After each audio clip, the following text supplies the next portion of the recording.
लंबे इंतजार के बाद आखिरकार भारतीय वायुसेना को नए टैक्टिकल एयरक्राफ्ट जिसका नाम C-295 है वो मिल चुका है। आज आधिकारिक तौर पर इस एयरक्राफ्ट को भारतीय वायुसेना में शामिल किया गया है। खास बात इस एयरक्राफ्ट की है कि ये इसकी जो मारक क्षमता है, इसके जो टैक्टिकल मूव्स हैं, वो इस वक्त दुनिया में जितने भी ऐसे इस टनेज के यानी कि 5 से 10 टन के वेट वाले जितने भी एयरक्राफ्ट हैं उनमें सबसे बेहतर है। इसकी एक खासियत यह है कि हाई ऑल्टीट्यूड एरिया में उबड़ खाबड़ रनवे से भी आसानी से ये टेक ऑफ लैंडिंग कर सकता है। इसकी और खासियत यह है कि चूंकि ये 5 से 10 टन का ये एयरक्राफ्ट है तो इस एयरक्राफ्ट में तकरीबन 70 के आसपास सोल्जर्स आसानी से बैठ सकते हैं। और उसके बाद यहाँ से आप इस एयरक्राफ्ट को आप थोड़ा सा अंदर से भी दिखाने की कोशिश करेंगे कि जिस ये आप सामने देख सकते हैं कि दोनों तरफ जो है इस तरीके से बैठने का बंदोबस्त है। ये रैंप, इस रैंप के जरिए पैराट्रूपर्स आसानी से पैराड्रॉप हो सकते हैं। ये अंदर का एक नज़ारा है। अमूमन जब भी जिस तरीके के टैक्टिकल एयरक्राफ्ट होते हैं आप देख सकते हैं कि साइड में बैठने की जगह है। और उसके बाद इस एयरक्राफ्ट को तैयार ही इसीलिए किया गया था क्योंकि भारत को एक ऐसा टैक्टिकल एयरक्राफ्ट की जरूरत थी जो कि भारत की मौजूदा स्थिति को, चुनौतियों को जो कि भारत जिससे दो चार हो सकता है उसको पूरी कर सके। ये एयरक्राफ्ट जो है C-295 जो कि अब भारत में भी बनना शुरू होगा। ये पहली बार ऐसा होगा कि भारत में इस तरीके का कोई ट्रांसपोर्ट एयरक्राफ्ट का निर्माण हो रहा हो जो कि जल्दी शुरू होगा। वडोदरा में खुद प्रधानमंत्री नरेंद्र मोदी ने पिछले साल ही इसके फैक्ट्री की आधारशिला रखी थी और उसके बाद से ही ये बात सामने आ गई थी क्योंकि हेलीकॉप्टर्स मैन्युफैक्चरिंग में हम लोग धीरे धीरे आगे बढ़ चुके हैं। हर तरीके का हेलीकॉप्टर हम लोग तैयार कर रहे हैं। अगर हम लोग लाइट हेलीकॉप्टर की बात करें, अटैक हेलीकॉप्टर की बात करें, इसमें तकनीक हमारे पास मौजूद है। लेकिन अब हम इस तरीके के ट्रांसपोर्ट एयरक्राफ्ट को भी तैयार कर सकते हैं जो कि आज के दौर में सबसे बेहतर माने जा रहे हैं क्योंकि जिस तरीके से युद्ध की स्थितियां बढ़ी हैं, लड़ाई का तरीका बदला है, उसी तरीके से टैक्टिकल मूव्स करने के लिए अलग अलग तरीके के खासियत के साथ इस एयरक्राफ्ट को इस वक्त भारतीय वायुसेना में शामिल किया गया है। ये एक मील का पत्थर साबित होगा। खास बात यह है कि जितने भी ALGs हैं यानी एडवांस लैंडिंग ग्राउंड है, जितने भी LAC के पास और ऐसे समतल इलाके जहां पे आसानी से टेक ऑफ लैंडिंग हो सकता है, ये एयरक्राफ्ट उन सब जगह पर भी आसानी से ऑपरेट कर सकता है। इसको तकरीबन 56 एयरक्राफ्ट लेने हैं जिसमें से 40 भारत में ही बनाए जाएंगे। इनको जिस एयरक्राफ्ट को रिप्लेस करना है यानी कि एवरो को रिप्लेस करना है। भारतीय वायुसेना के पास 60 के दशक में एवरो लिए गए थे। फिलहाल 40 एवरो बचे हैं लेकिन 30 तारीख यानी 2030 तक जो है वो एवरो फेज आउट होते होते महज 16 बचेंगे। तब तक ये 16 एयरक्राफ्ट वहां से फ्लाईवे कंडीशन में भारत पहुंच जाएंगे। तो जो ट्रांसपोर्ट एयरक्राफ्ट के मॉडर्नाइजेशन का काम है उसको भी बड़ी तेजी से आगे बढ़ाया जा रहा है। एवरो जो कि पूरी तरीके से फेज आउट शुरू होने वाले हैं और हो भी रहे हैं, उनको जो है अब यहाँ पे ये जो नए उन्नत एयरक्राफ्ट वो बदलेंगे। आप देख सकते हैं स्वास्तिक का निशान यहाँ पे बनाया गया है। खुद रक्षा मंत्री राजनाथ सिंह ने यहाँ पे सर्वधर्म जो प्रेयर मीट हुई थी उसमें यहाँ पे उन्होंने इसी एयरक्राफ्ट में कॉकपिट के पास बिल्कुल स्वास्तिक का निशान बनाया है। ओम का निशान यहाँ लिखा गया है, ओम लिखा गया है। साथ ही यहाँ पे कलावा भी बांधा गया है, फूल रखे गए हैं। साथ ही यहाँ पे हर धर्म की जो लोग हैं उनको उन्होंने जो है हर सब धर्म जो प्रेयर है वो यहाँ पे की गई।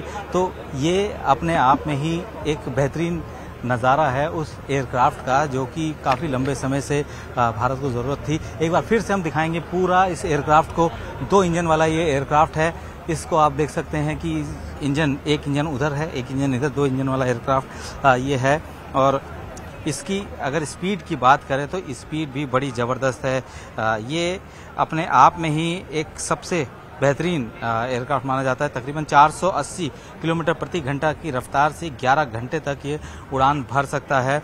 छोटे और अनप्रिपेयर्ड रनवे से भी ये आसानी से ऑपरेट किया जा सकता है। लो लेवल फ्लाइंग के लिए ये माहिर है। टैक्टिकल मिशन को अंजाम दे सकता है। फिलहाल इसी तरीके का भारतीय वायुसेना के पास C-130J है जो कि देखने में अमूमन इसी तरीके से लगता है लेकिन वो 4 इंजन वाला है। लेकिन ये 2 इंजन का ये टैक्टिकल एयरक्राफ्ट है जो कि अब भारतीय वायुसेना में शामिल हो चुका है। चीन के साथ बढ़ती चुनौती के चलते हम लोगों ने देखा कि किस तरीके से बड़ी कम समय में बड़ी तेजी से भारतीय सेना को अपना डिप्लॉयमेंट करना पड़ा।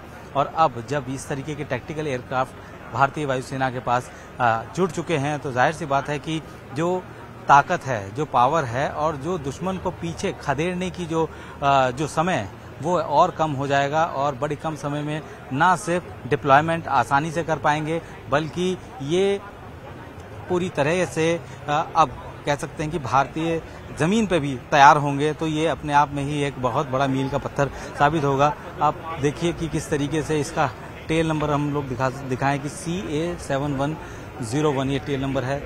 तकरीबन इसी तरीके से 60 के दशक में जो ट्रांसपोर्टर जो कि अभी तक राइनो के नाम से जाने जाते थे, स्क्वाड्रन 11 स्क्वाड्रन का हिस्सा था, यहाँ पे ये उनकी जगह यानी कि ये कोई नया स्क्वाड्रन रेज नहीं हो रहा है, ये वही पुराना स्क्वाड्रन ही है, बस एयरक्राफ्ट इसमें चेंज हो रहे हैं। नंबर प्लेटिंग इसकी नहीं हुई। नंबर प्लेटिंग का मतलब है कि कोई स्क्वाड्रन अगर उसका नंबर प्लेटिंग मतलब कि उसको जो है अगर रिटायर हो जाता है एयरक्राफ्ट तो उसको नंबर प्लेटिंग कहा जाता है। फिर नया कोई एयरक्राफ्ट आएगा तो उसको नंबर मिलेगा, लेकिन ये जो ट्रांसपोर्ट एयरक्राफ्ट है इसमें नंबर प्लेटिंग यानी कि नहीं हुई है। तो ये पुराना जो एयरक्राफ्ट का जो स्क्वाड्रन है यानी 11th स्क्वाड्रन उसी का ये हिस्सा है और धीरे धीरे इस स्क्वाड्रन से सारे जो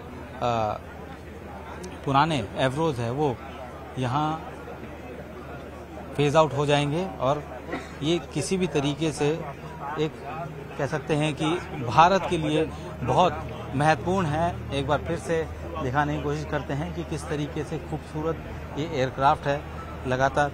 और इसकी हम लोग डील की बात करें तो 56 नए एयरक्राफ्ट की डील जो है 2021 में किया गया था और उसके बाद से कोशिश ये थी कि जितनी जल्दी हो सके उसको जल्दी से जल्दी जो है शामिल कर दिया जाए।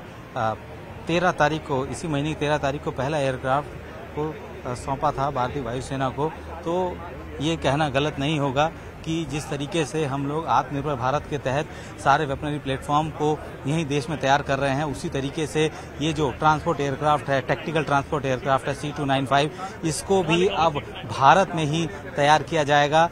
40 एयरक्राफ्ट जो कि भारत में तैयार होंगे और पहली बार ऐसा है कि जो प्राइवेट कंपनीज हैं वो प्राइवेट कंपनीज यहाँ पे उस फैसिलिटी में इस एयरक्राफ्ट को तैयार करेंगे। और जाहिर सी बात है कि जब हमारे पास इकोसिस्टम तैयार हो जाएगा तो इसका मतलब साफ है कि हम उन चुनिंदा उन देशों को भी ये इस तरीके के टैक्टिकल ट्रांसपोर्ट एयरक्राफ्ट बेच सकते हैं जिनको इनकी ज़रूरत है। तो ये एक साथ कई सारे काम को अंजाम देगा।